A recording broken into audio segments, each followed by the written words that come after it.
दोस्तों, अगर आप भी एक 10th स्टैंडर्ड के स्टूडेंट हैं तो ये जो वीडियो है ये आप लोग के लिए बहुत ज़्यादा यूजफुल होने वाला है, क्योंकि इस वीडियो में हम बात करेंगे 10th स्टैंडर्ड के मैथ्स 1 यानी अलजेब्रा के जितने भी चैप्टर्स है उसके सारे कंसेप्ट के और सारे फॉर्मूलेस के। तो एक ही वीडियो के अंदर वन शॉट तरीके से हम आपको हर चैप्टर के चैप्टर वाइज आपको फॉर्मूलास एंड कंसेप्ट लिस्ट बताएंगे, जिससे आप लोग को अपनी चैप्टर्स को याद रखने में, उसके कॉन्सेप्ट को याद रखने में बहुत ज़्यादा यूज हो जाएगा, बहुत ज़्यादा उपयोगी साबित होने वाला है। तो इस वीडियो को आप लगा लो 1.5 की स्पीड पे। अगर आपको स्पीड पसंद है तो जरूर से लगा लीजिएगा और इस वीडियो को एंड तक जरूर से देखना। और मैं चाहता हूं कि आप सभी लोग इस वीडियो को अपने दोस्तों के साथ जरूर शेयर करना, ताकि वो लोग को भी ये वीडियो देखने को मौका मिल सके। ठीक है, तो चलिए लेट्स गेट स्टार्टेड। तो जैसा कि आप जानते हैं कि हमारा मैथ्स में दो पार्ट होते हैं, पार्ट 1 और पार्ट 2, यानी अलजेब्रा और ज्योमेट्री। तो आज के वीडियो में सिर्फ मैथ्स 1 देखने वाले हैं, जिसमें टोटल 6 चैप्टर्स है। पहला चैप्टर लीनियर इक्वेशन 2 वेरिएबल, दूसरा चैप्टर क्वाड्रेटिक इक्वेशन, तीसरा चैप्टर अरिथमेटिक प्रोग्रेशन, चौथा चैप्टर फाइनेंशियल प्लानिंग, पांचवा चैप्टर प्रोबेबिलिटी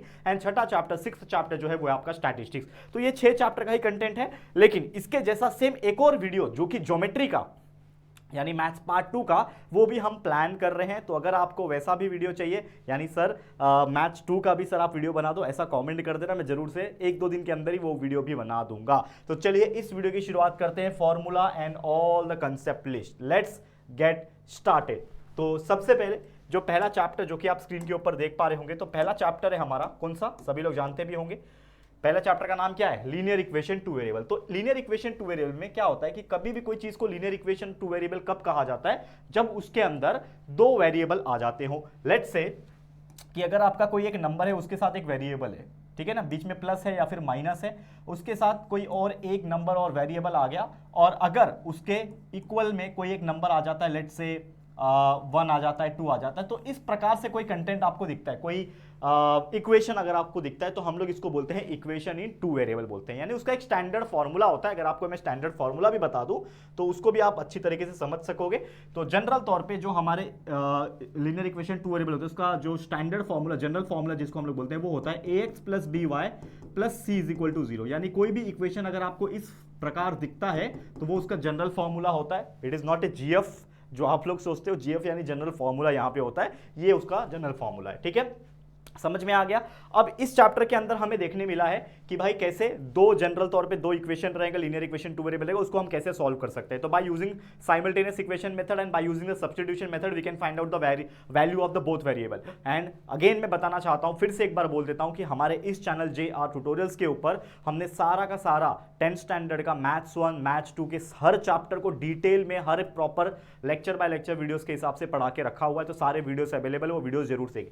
अब ये जो वीडियो है ये तो एक फॉर्मूला वीडियो है, सिर्फ फॉर्मूला बता रहा हूं, कंसेप्ट बता रहा हूं, लेकिन हर चैप्टर के आपको डिटेल वीडियो अवेलेबल है, वो वीडियो जरूर से देखिएगा, ताकि आपका सारा कंसेप्ट क्लियर हो जाए कि कैसे सॉल्व किया जाता है। ठीक है, अब यहां पे अगर आप देखोगे तो एक टॉपिक है यहां पे ग्राफिकल मेथड। ये चैप्टर का सबसे ज्यादा इंपॉर्टेंट टॉपिक है ग्राफिकल मेथड। वैसे तो क्रैमर्स रूल वगैरह भी है, वो भी हमने लेक्चर्स के दौरान चैप्टर्स जब पढ़ाए हैं उसमें पढ़ाए हुए हैं, आप देख लेना। अब ग्राफिकल मेथड में क्या होता है कि आपको दो इक्वेशन दिया होता है, एक ये है x minus y is equal to 1 और दूसरा इक्वेशन है 5x minus 3y is equal to. इसमें आपको दोनों के कोऑर्डिनेट्स तैयार करने होते हैं, एटलीस्ट 3 कोऑर्डिनेट्स लगते हैं, तब जाके कोई भी ग्राफ का लाइन बनता है। तो हमें यहां पे 2 डब्बे तैयार कर लेने हैं। जैसे इस इक्वेशन के लिए डब्बा तैयार किया है मैंने x minus y is equal to 1 के लिए, यहां पे कि जब x का वैल्यू 0 डालोगे तो y का वैल्यू क्या हो जाएगा, -1 हो जाएगा। तो इसका कोऑर्डिनेट आ जाएगा 0, -1। उसी प्रकार जब y का वैल्यू आपने 0 डाला तो y 0 हो गया, तो x का वैल्यू क्या आ जाएगा, 1 आ जाएगा, तो आपका कोऑर्डिनेट हो जाएगा 1, 0। उसी प्रकार जब आपने x का वैल्यू 3 डाल रखा है, तो जब आपने x का वैल्यू 3 डाल दिया है तो y का वैल्यू कितना आ जाएगा, -y is equal to 1 - 3 and that भी equal to -y is equal to -2, that is nothing but y is equal to 2 आ जाएगा। तो आपका वैल्यू आ गया 3,2। तो 3 coordinate is more than enough. चौथा भी अगर आपको निकालना है तो इसके अंदर वैल्यू डाल के आप निकाल सकते हो। तो इससे क्या मिल जाएगा, आप लोग को कोऑर्डिनेट्स मिल जाएगा। ये 3 कोऑर्डिनेट्स मिल गया।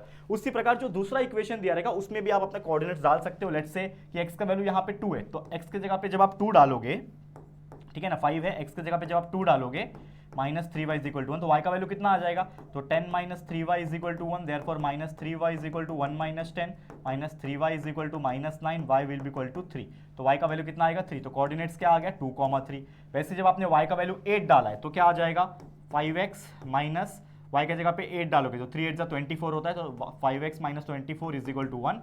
तो 5x is equal to 1 plus 24, 5x is equal to 25 and x will be equal to 5 आ जाएगा वैल्यू। ठीक है, तो यानी x का वैल्यू 5 है, y का वैल्यू 8 है, तो कोऑर्डिनेट आ गया 5, 8। तो इस प्रकार से आप बाकी कोऑर्डिनेट निकाल सकते हो, और एक बार कोऑर्डिनेट आ गए फिर उसका क्या बना सकते हो आप प्रॉपर तरीके से ग्राफ जो है, जो आपका x एक्सिस y एक्सिस में बनेगा कि भाई इसका 0,1 है तो चलो x 0 है, y -1 है, मतलब इधर कहीं पे बनेगा, ठीक है ना। 1,0 है लेकिन लगभग यहाँ कहीं बनेगा, ठीक है ना। 3,2 है मतलब 3,2 लगभग यहाँ बनेगा, और इससे एक लाइन बनेगा। तो एक इक्वेशन से एक लाइन बनेगा, उसी प्रकार दूसरे वाले से क्या बनेगा, दूसरा लाइन बनेगा, लेट से ऐसा कुछ लाइन बनेगा, और जहां पे इंटरसेक्ट होंगे वहां पे क्या बनता है, आपका एक पॉइंट आता है जिसको हम पॉइंट ऑफ इंटरसेक्शन बोलते हैं। उससे ही आपका क्या निकलते हैं, एक्स और वाई के वैल्यू यानी कोऑर्डिनेट्स निकल पाते हैं। तो ये चीजें हैं जो ऑलरेडी हमने चैप्टर्स में भी पढ़ाई हुई है, जाके देख लेना, सर्च करना यूट्यूब पे कि 10th maths 1 chapter 1 by JR tutorials. कोई भी चैप्टर साइंस का हो, SST का हो, हमारे चैनल पे मिल जाएगा आपको। तो जो भी चैप्टर, जो भी सब्जेक्ट का पढ़ना है उसका नाम डालो और आगे लिख दो बाय JR ट्यूटोरियल्स, आपको हमारा वीडियो देखने मिल जाएगा, ठीक है। ऐसे अनगिनत 4 से 5,000 वीडियोस हमारे चैनल पे अवेलेबल है, हर सब्जेक्ट के लिए आपको मिलेगा। तो प्लीज चेक कर लो, कहीं देर ना हो जाए, कहीं मिस ना कर दो, बहुत ही प्रीमियम क्वालिटी के साथ। अब एक और टॉपिक था डिटरमिनेंट। डिटरमिनेंट आप जानते हो, इधर एक वैल्यू, इधर एक वैल्यू, इधर एक वैल्यू, इधर एक वैल्यू। अगर आपको कोई पूछेगा डिटरमिनेंट का वैल्यू निकालो, तो हमें इसको इससे मल्टीप्लाई करना होता है, बीच में माइनस, फिर इसको इससे, मतलब क्या होता है a मल्टीप्लाई बाय डी, बीच में माइनस b मल्टीप्लाई बाय सी। इससे आपका क्या मिलता है, डिटरमिनेंट का वैल्यू जो है वो निकल जाता है। समझा ये कंसेप्ट? ओके, आगे बढ़ जाते हैं। नेक्स्ट क्या है यहाँ पे, क्रैमर्स मेथड। देखो क्रैमर्स रूल, जिसको क्रैमर्स मेथड भी बोलते हैं, ये बहुत इंपॉर्टेंट चीज है, और एग्जाम में एक क्वेश्चन तो हमेशा आपके पूरे के पूरे एग्जाम में देखने मिलेगा क्रैमर्स रूल के ऊपर। अब क्रैमर्स रूल का एक जनरल तौर पे फॉर्मूला होता है कि जैसे आपको ना दो इक्वेशन दिए रहेंगे, लेट से आपको दो इक्वेशन है 3x + 4y = 5, ठीक है ना। एक और इक्वेशन है 5x - 2y = 6। ये दो इक्वेशन है, तो आपको क्या करना होता है, सबसे पहले आपको d का वैल्यू निकालना होता है। d यानी डिटरमिनेंट का वैल्यू। डिटरमिनेंट का वैल्यू कैसे निकलता है, जो भी x और y के कोएफिशिएंट होते हैं उसको डिटरमिनेंट में 2/2 के फॉर्म में लिख दो। तो ये 3 है, ये 4 है, लिख दो 3 4, ये 5 है, ये 2 है, इसको लिख दो 5 और 2। अब इसको सॉल्व कर लोगे, 3 2 6 -5 4 20, यानी इसका वैल्यू आएगा -14। तो d का वैल्यू इस प्रकार निकल जाएगा। फिर आप निकालोगे dx का वैल्यू, ठीक है ना। x के फॉर्म में एक वेरिएबल दिया है तो dx लिखना, अगर y दिया है तो dy, मतलब सॉरी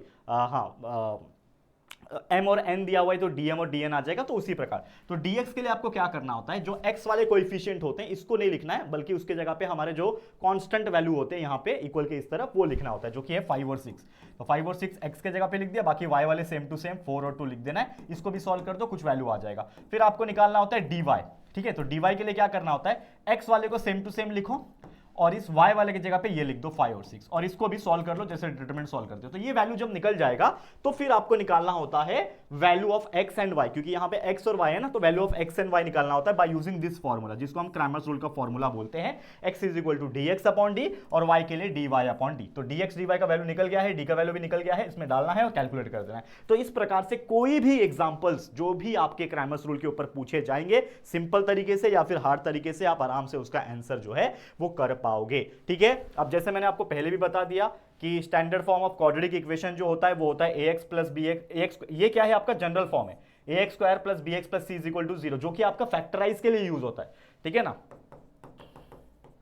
ये किसके लिए यूज होता है, फैक्टराइजेशन के लिए यूज होता है, जिसमें क्या होता है, मैक्सिमम इंडेक्स 2 होता है। लेकिन हम जब लीनियर इक्वेशन 2 वेरिएबल की बात करते हैं उसमें स्क्वायर नहीं होता, याद रखना, ये चीज आपको याद रखना है, ठीक है। ये किसके लिए है, क्वाड्रेटिक इक्वेशन के लिए, मतलब समझ लो यहां से चैप्टर नंबर 2 की बात हो रही है, चैप्टर नंबर 2 की बात यहां से हो रही है, समझ में आया। तो ये कुछ कॉन्सेप्ट था, कुछ फॉर्मूलाज था जो मैंने आपको हाईलाइट करके एक तरीके से रिमाइंड कर दिया। और ये वीडियो का सिर्फ एक ही मकसद है कि अगर कोई ये वीडियो ना लास्ट मोमेंट पे देख रहा हो या फिर अर्ली मोमेंट पे देख रहा हो या फिर मीडियम लेवल पे देख रहा होगा, उसको समझ में आना ही आना है, क्योंकि जितना भी वो कंसेप्ट पढ़ा एक तरीके से यहाँ पे इस वीडियो के अंदर रिवाइज हो जाएगा। हर चैप्टर में मैक्स टू मैक्स 7 से 8 मिनट लगाना है आप लोग को, और ये वीडियो अभी देख सकते हो लगभग 8 मिनट यहाँ पे बन चुका है, मतलब एक चैप्टर 8 मिनट में हो गया, मतलब लगभग ये आधे घंटे के अंदर मैं आपको पूरा चैप्टर को, हर चैप्टर के कंसेप्ट और फॉर्मूले को रिवाइज करा दूंगा। तो बने रहना हमारे साथ, 1.5 की स्पीड लगा सकते हो अगर आपको स्पीड पसंद है तो, ठीक है। चलते आ जाता है यहाँ से चैप्टर नंबर 2 क्वाड्रेटिक इक्वेशन। अब क्वाड्रेटिक इक्वेशन के लिए सबसे इंपॉर्टेंट चीज, जैसे मैंने बताया कि सबसे इंपॉर्टेंट चीज क्या है, वो उसका जनरल फॉर्मूला, ठीक है ना। तो जनरल फॉर्मूला की बात करेंगे, दैट इज ax² + bx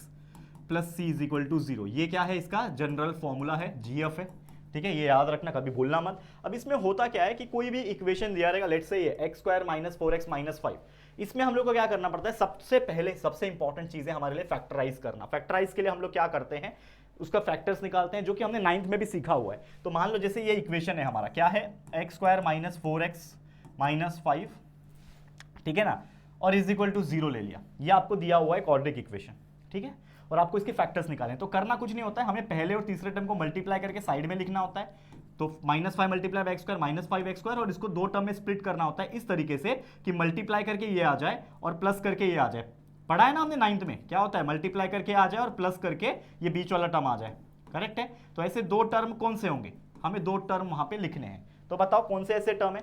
तो -5 मल्टीप्लाई बाय 1 कर लो तो -5x, ठीक है, और x, तो -5x प्लस x कितना हो जाएगा, -4x हो जाएगा, और -5x multiply by x is -5x², ठीक है। तो आप क्या ले सकते हो यहाँ पे x² पहला टर्म एज इट इज, दूसरा टर्म में ये लिखना है -5x, फिर प्लस x, तीसरा टर्म -5 इज इक्वल टू 0। दो का ग्रुप बना दोगे, x कॉमन x -5, इसमें +1 common x -5 is equal to 0, तो x -5 हो जाएगा, यहाँ पे x +1 हो जाएगा, ठीक है, इज इक्वल टू 0, तो x will be equal to 5 और x इज इक्वल टू -1।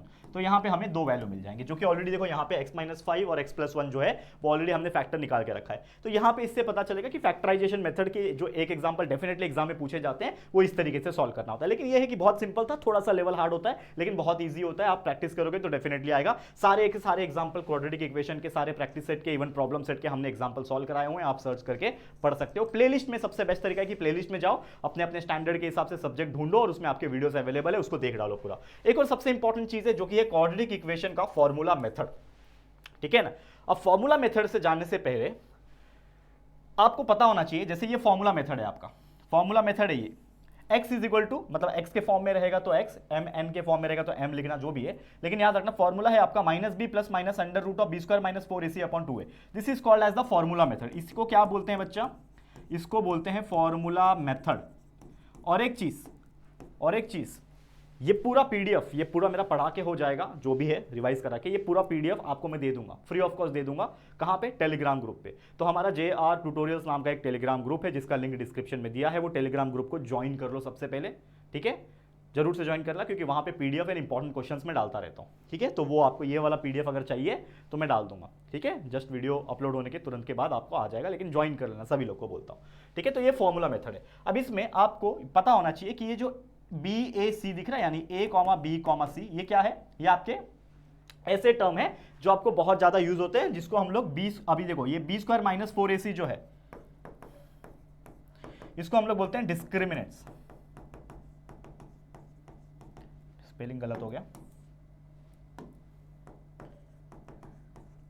तो ये बहुत इंपॉर्टेंट चीज है, कभी कभी डिस्क्रिमिनेंट भी पूछता है फाइंड करने के लिए, तो b² - 4ac याद रखना। तो फॉर्मूला मेथड को सॉल्व कैसे करते हैं, ऑलरेडी मैंने जब चैप्टर पढ़ाया था आपको बताया था कैसे करते हैं। सबसे पहले आप कंपेयर करोगे, जो भी इक्वेशन दिया रहेगा, मान लो ये इक्वेशन दिया था, उसको कंपेयर करोगे, आपको a b c का वैल्यू मिल जाएगा, उसके हेल्प से आप निकाल दोगे b² - 4ac यानी डिटरमिनेंट का वैल्यू, डिस्क्रिमिनेंट का वैल्यू। उसके बाद ये फॉर्मूले में डाल दो, आपका पूरा का पूरा value, that is the factor आपको मिल जाएगा, किसका, जो भी आपको क्वाड्रेटिक इक्वेशन पूछा था, कैसे, bye using the formula method, ठीक है। याद रहेगा कंसेप्ट और फॉर्मूला, ठीक है। चलो आगे बढ़ जाते हैं। नेक्स्ट क्या है, रूट्स ऑफ क्वाड्रेटिक इक्वेशन। ये भी एक बहुत ही इंटरेस्टिंग टॉपिक है, जिसमें क्या होता है, दो रूट्स होता है, कोई भी क्वाड्रेटिक इक्वेशन में दो रूट्स निकलते हैं, वो दो रूट्स को बोला जाता है अल्फा और बीटा, याद रखना। तो हमेशा याद रखना एक फॉर्मूला जो मैं बताने जा रहा हूं, क्या फॉर्मूला है, याद रखना कि अगर आपको अल्फा प्लस बीटा निकालना है, उसका फॉर्मूला होता है -b/a। देखो अच्छे से लिखता हूं मैं, अल्फा प्लस बीटा निकालना है तो उसका फॉर्मूला है -b/a, और अल्फा इंटू बीटा निकालना है, उसका फॉर्मूला है c/a। और b और a और c क्या होता है वो तो आपको पता ही है, by comparing with the general formula will get the value of a, b and c, that is the coefficient, ठीक है ना। तो याद रखना है आप लोगों को, alpha plus beta is equal to -b/a होता है, alpha into beta is equal to c/a होता है। अब इसका यूज क्या होता है कि जब हम ये निकालते हैं, जिसको हम डिस्क्रिमिनेंट बोलते हैं, देखो डिस्क्रिमिनेंट बोलते हैं, तो जब हम ये निकालते हैं तो कोई भी इक्वेशन का जब डिस्क्रिमिनेंट निकलता है, अगर उसका वैल्यू 0 आता है, यानी डेल्टा, जिसको हम लोग ये बोलते हैं, ये डेल्टा है आपका, डेल्टा मतलब b² - 4ac यानी डिस्क्रिमिनेंट का वैल्यू। तो डिस्क्रिमिनेंट का वैल्यू जब 0 आएगा तो जो भी क्वाड्रेटिक इक्वेशन के जो रूट्स रहेंगे वो रियल रहेंगे और इक्वल रहेंगे, क्योंकि 0 है, तो 0 मतलब वो रियल भी है और इक्वल भी है। लेकिन अगर डेल्टा का वैल्यू 0 से बड़ा आया, यानी 1 2 3 4 5 6 से पॉजिटिव आया, लेकिन बड़ा है, 0 से बड़ा है, मतलब 1 2 3 4 से लेकर इंफिनिटी तक है, तो वो रूट्स रियल तो है लेकिन अनइक्वल है, 0 नहीं है ना, इसके लिए अनइक्वल है। और वही अगर डेल्टा का वैल्यू 0 से छोटा आ रहा है, यानी निगेटिव वैल्यू आ रहा है, जो आपका b² - 4ac का वैल्यू 0 से छोटा आ गया, -1 -4 -8 कुछ भी आ गया, माइनस में आया, तो वो जो है वैल्यू जो है वो रियल रहेगा ही नहीं, नॉट रियल रहेगा, क्योंकि रियल नंबर हमेशा 0 या फिर 0 के ऊपर होते हैं। और एक और चीज, अब आप सोच रहे हो कि सर ये alpha plus beta, alpha into beta use कहां हो रहा है, तो अगर आपने चैप्टर भी पढ़ा होगा जो मैंने पढ़ाया हुआ आपको एकदम बेहतरीन तरीके से, और कई सारे वन शॉट भी पढ़ाए हुए, बीच में लाइव रिवीजन वापस से कराया था फर्स्ट यूनिट टेस्ट के टाइम पे, ये सारी चीज मिला के आपको याद होगा कि अल्फा प्लस बीटा या फिर अल्फा इंटू बीटा का जो यूज होता है वो होता है आपको इक्वेशन को फॉर्म करने के लिए। जब दिया रहता है आपको क्वेश्चन पूछता है इक्वेशन फॉर्म करो, फॉर्म ए क्वाड्रेटिक इक्वेशन, आपको पूछता है कि form a quadratic equation and the roots are -3 -5। मान लो कि कोई भी दो रूट्स अगर आपको दिया, यानी अल्फा और बीटा का वैल्यू दिया है और आपको बोल रहा है कि क्वाड्रेटिक इक्वेशन बनाओ, तो आपको क्या करना है, अल्फा एंड बीटा लेना है। सबसे पहले निकालोगे अल्फा प्लस बीटा का वैल्यू कैसे निकालोगे, -b/a करके, अगर आपको क्वाड्रेटिक इक्वेशन दिया है तो b/a करके निकालो, अल्फा एंड बीटा दिया है तो डायरेक्ट निकल जाएगा, और अल्फा इंटू बीटा करके c/a निकाल, मतलब c/a, c का वैल्यू दिया है, a का वैल्यू दिया है, तो आप अल्फा इंटू बीटा निकाल सकते हो, और डायरेक्ट अल्फा और बीटा का दिया है तो डायरेक्ट मल्टीप्लाई करके वैल्यू निकालोगे। लेकिन वैल्यू निकालने के बाद आपको ये चीज याद रखना है, दिस इज द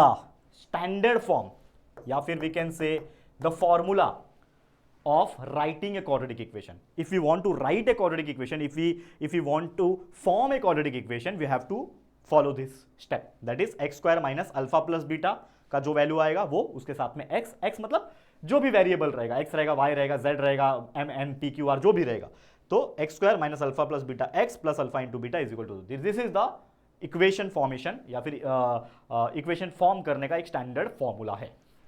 याद रहेगा, सुंदर, सुशील, मस्त टॉपिक। चलिए आगे बढ़ जाते हैं नेक्स्ट। और क्या है यहाँ पे, तीसरा चैप्टर अरिथमेटिक प्रोग्रेशन, सभी लोग जानते हैं।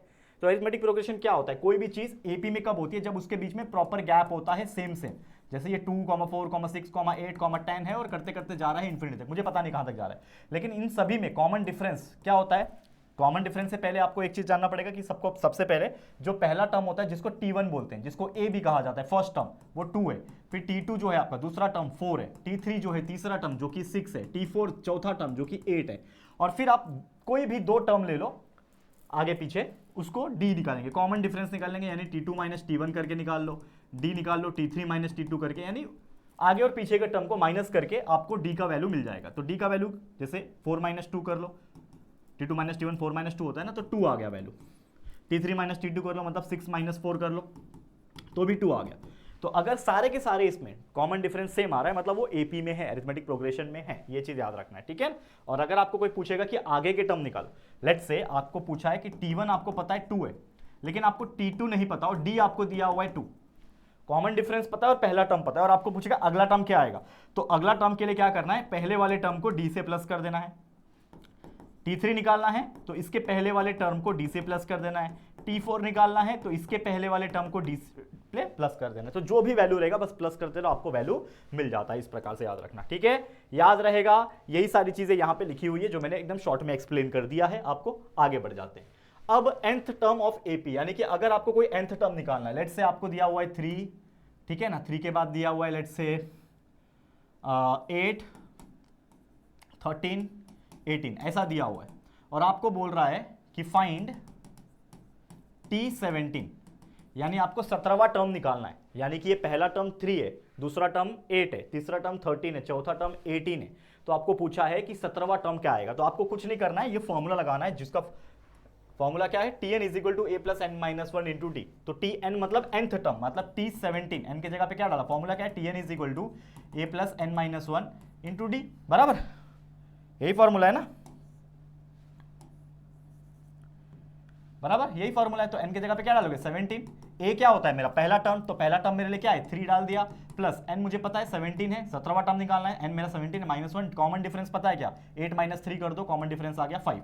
अब सॉल्व कर लो, तो 3 प्लस 17 माइनस 1 16 मल्टीप्लाई बाय 5, ठीक है, तो कितना हो जाएगा, 16 5 80 प्लस 3 इज 83। तो मतलब जो आपका 17वां टर्म आएगा वो 83 आएगा। देखो लगे हाथ एक क्वेश्चन सॉल्व करा दिया, लेकिन ये अपने मन से मैंने लिया, ये कहीं पे है नहीं, अपने मन से ले लिया मैंने। तो इस प्रकार से याद रखना। वही आपको कोई सम पूछता है, सम का मतलब क्या होता है कि अगर आपको कोई पूछा है कि पहला टर्म जो है 15 है, दूसरा टर्म जो है वो है 30, तीसरा टर्म है 45, ऐसा करते करते तक गया है, और आपको पूछा है कि आपको सम निकालना है 15 टर्म का, यानी 15 प्लस 30 प्लस 45, और इसके आगे जितने भी टर्म रहेंगे 15 टर्म तक उसको प्लस करके निकालना है। तो उसके लिए एक डायरेक्ट फॉर्मूला याद रखना, फॉर्मूला का नाम है Sn is equal to n by 2 2a plus n minus one into d. This is the formula जिसमें सिर्फ आपको n पता होना चाहिए, यानी कितना टर्म है, पहला टर्म पता होना चाहिए और कॉमन डिफरेंस पता होना चाहिए। अगर आपको पता है तो आप डाल सकते हो। और अगर एक और फॉर्मूला है, तो सिर्फ अगर आपको पहला टर्म पता है, ठीक है ना, और आखिरी टर्म पता है, तो आप डायरेक्ट भी कर सकते हो।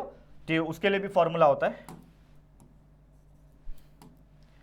Sn is equal to n/2 T1 plus Tn। This is also a formula, ठीक है, this is also a formula for calculating the sum of the nth term. ठीक है, ये हो गया हमारा तीसरा चैप्टर यहाँ पे कंप्लीट। समझ गया, बहुत इजी कंसेप्ट है। लेक्चर्स देखो हमारे जाके, हमने प्रॉपर पढ़ाए हुए हैं, प्रॉब्लम सेट के भी वीडियोस है, वन शॉट वीडियोस भी, आपको सारा चीज में हेल्प मिल जाएगी। ठीक है, अब चौथा चैप्टर हमारा शुरू होता है यहाँ से, जो कि है बच्चा फाइनेंशियल प्लानिंग। अब फाइनेंशियल प्लानिंग में एक कंसेप्ट है जो कि एक होता है 15 डिजिट का कोड। अब ये एमसीक्यूज में अक्सर पूछा है कि आपका ये जो 15 डिजिट का कोड है, इसको बोला जाता है जीएसटी नंबर। ठीक है ना, इसको क्या कहा जाता है, जीएसटी नंबर बोला जाता है, जिसमें स्टार्टिंग का जो 2 डिजिट होता है वो हमेशा एक स्टेट को रिप्रेजेंट करता है। तो यहाँ पे 27 है, मतलब वो हमारे महाराष्ट्र स्टेट को रिप्रेजेंट कर रहा है। उसके बाद का जो 10 नंबर होता है वो आपका क्या होता है, पैन नंबर होता है। यानी आपके पास एक पैन कार्ड होता है ना, वैसे पैन जीएसटी में भी पैन लगता है, तो पैन नंबर होता है, that is permanent account number जिसको कहते हैं।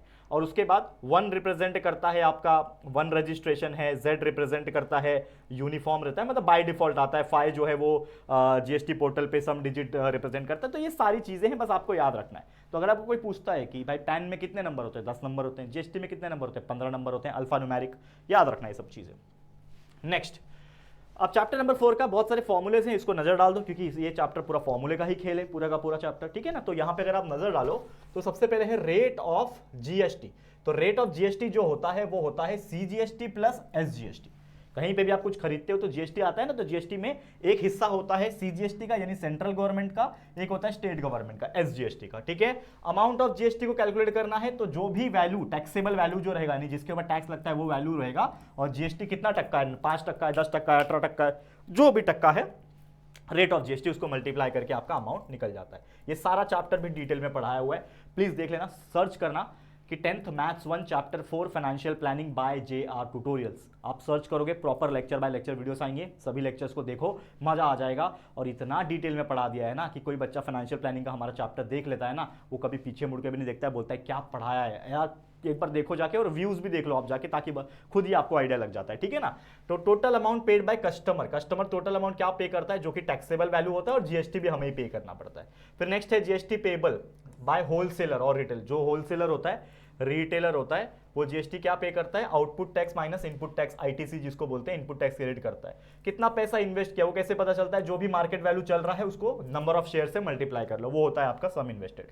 डिविडेंड कैसे पता चलता है, डिविडेंड पर शेयर, जो भी फेस वैल्यू चल रहा है और रेट ऑफ डिविडेंड चल रहा है, उसको आपस में मल्टीप्लाई करके। आरओआर जिसको रेट ऑफ रिटर्न बोलते हैं, वो कैसे पता चलता है, टोटल डिविडेंड कितना मिला अपॉन कितना पैसा आपने भरा है, इन्वेस्ट किया है, मल्टीप्लाई बाय 100 कर दो, पता चल जाएगा। अब आप बोल रहे हो कि सर ये फॉर्मूले से आप बता रहे, बहुत सारी चीज ऊपर से जा रही है, तो बच्चे उसी को ऊपर से जारी होगी जो उसने चैप्टर को हाथ तक नहीं लगाया। तो ये एक बार फॉर्मूला समझ लो। और मैं चाहता हूं कि अगर आपने ये चैप्टर को अभी तक शुरू नहीं किया है तो प्लीज सर्च करना 10th maths 1 chapter 4 financial planning by JR tutorial, पहला लेक्चर, दूसरा लेक्चर, ऐसे लगातार लेक्चर्स देखना, और कोशिश करना कि एक ही दिन में अगर पूरे लेक्चर्स देख लोगे ना तो पूरा चैप्टर खत्म हो जाएगा, और आपको इतना अच्छा लगेगा कि आप, ये जो डर है ना लोगों ने फैला रखा है, financial planning is one of the hard chapter in maths 1, भाई ये डर निकल जाएगा, इतना ईजी चैप्टर है।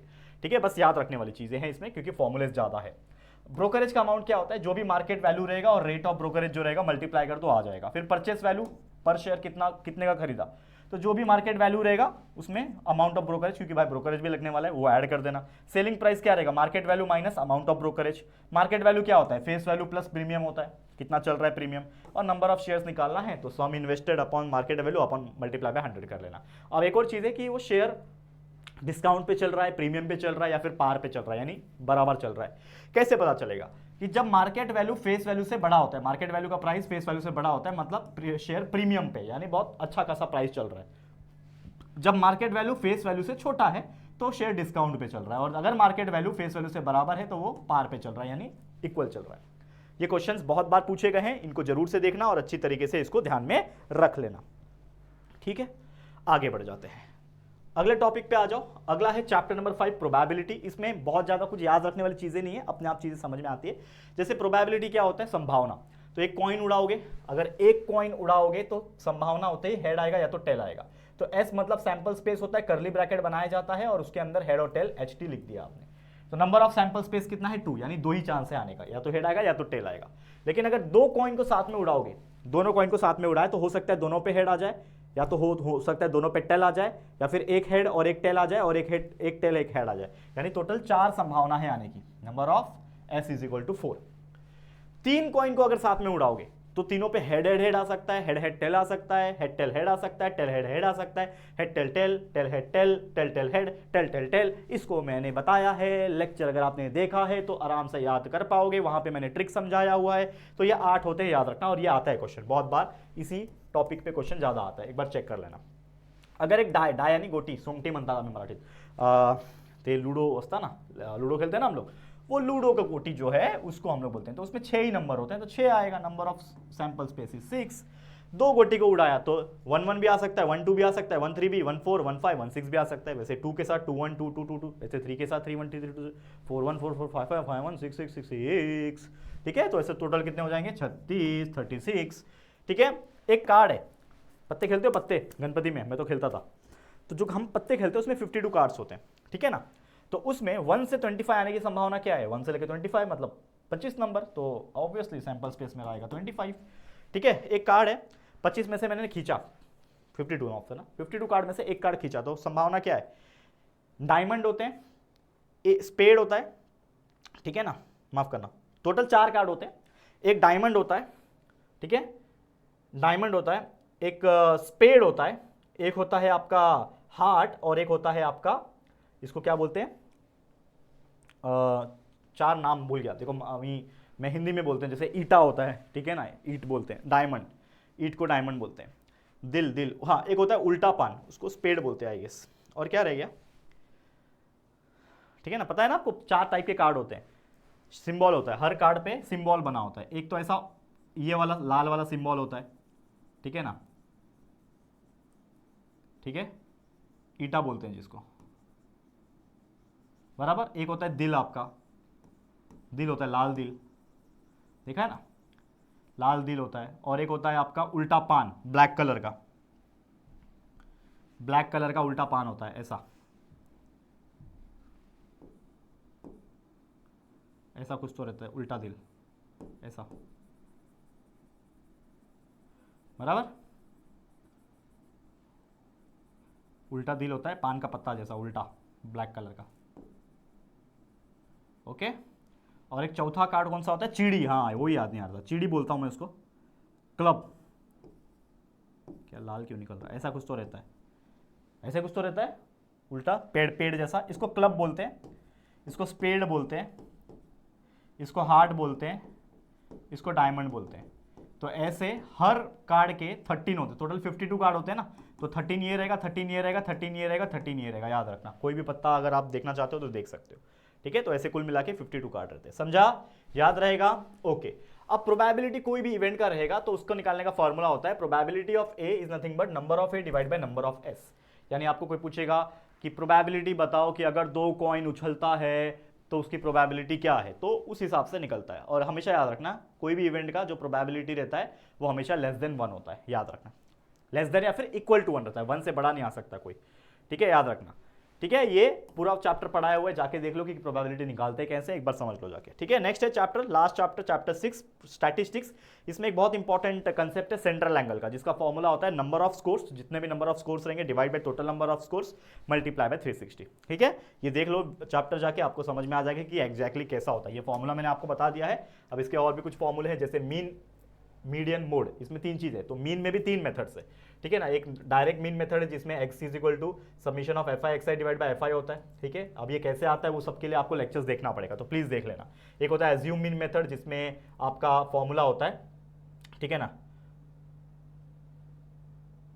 हाँ, that is x bar is equal to a plus d bar, जिसमें डी बार अलग से निकलता है, ठीक है ना। और ये आपका एज्यूम मीन होता है, तो आप इस तरीके से एज्यूम मीन निकाल सकते हो। और एक होता है आपका स्टेप डेविएशन मेथड, जिसमें आपका x बार यानी mean is equal to a plus u bar होता है, और यू बार निकालने का दिस इज द फॉर्मूला, ठीक है।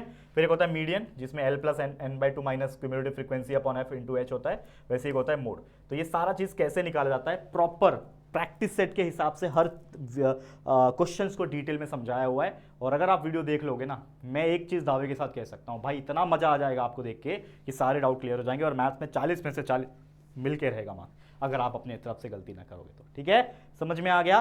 तो यही था दोस्तों हमारा वीडियो, जिसमें हमने पूरा का पूरा मैथ्स यानी अलजेब्रा के सारे चैप्टर्स का कहीं ना कहीं एक तरीके से ओवरव्यू दे दिया, कुछ कंसेप्ट समझा दिया, और जितना फॉर्मूलेस हैं वो सारे फॉर्मूलेस को मैंने हाईलाइट कर दिया। अब प्रॉपर डिटेल में आपको पूरा समझना है तो उसके लिए तो आपको लेक्चर्स देखना पड़ेगा। तो प्लीज हमारे लेक्चर वीडियोस अवेलेबल है इस प्लेटफॉर्म, इस यूट्यूब चैनल के ऊपर, जरूर से देखें। ऐप से पढ़ना है, प्रीमियम बैच से पेड के थ्रू यानी प्राइस के थ्रू पढ़ना है तो आप हमारे JR ट्यूटोरियल्स के ऐप पे आ सकते हो, वहां पे विश्वास बैच है, वहां पे भी सारी चीजें अवेलेबल है और भी बेटर क्वालिटी के साथ, तो वहां पे भी आप चेक कर सकते हो। और अगर जो भी आज मैंने पढ़ाया है इसका अगर आपको PDF चाहिए तो हमारा एक टेलीग्राम चैनल है JR ट्यूटोरियल के नाम का, जिसका लिंक डिस्क्रिप्शन में दिया है, उसको आप ज्वाइन कर लो, यहाँ पे मैं PDF जो है वो अपलोड कर दूंगा। ठीक है, समझ में आ गया? तो दैट्स इट फॉर टुडे। फिलहाल आज के लिए इतना ही। Thank you so much for watching this video, और उम्मीद करता हूँ आपको हमारे साथ पढ़ के काफी ज्यादा मजा आया होगा। ठीक है, तो अगर ये वीडियो अच्छा लगा है, हमारी मेहनत आपको अच्छी लग रही है, तो प्लीज दिल से इस वीडियो को लाइक कर देना है, शेयर करना अपने सभी दोस्तों के साथ, और अगर पहली बार आए हो चैनल पे, अभी तक चैनल को सब्सक्राइब नहीं किया है तो फटाफट से हमारे चैनल को सब्सक्राइब करके बेल आइकन को प्रेस कर देना। ठीक है दोस्तों, चलो फिर जल्दी मिलेंगे एक और नई वीडियो में, तब तक के लिए thank you and good bye.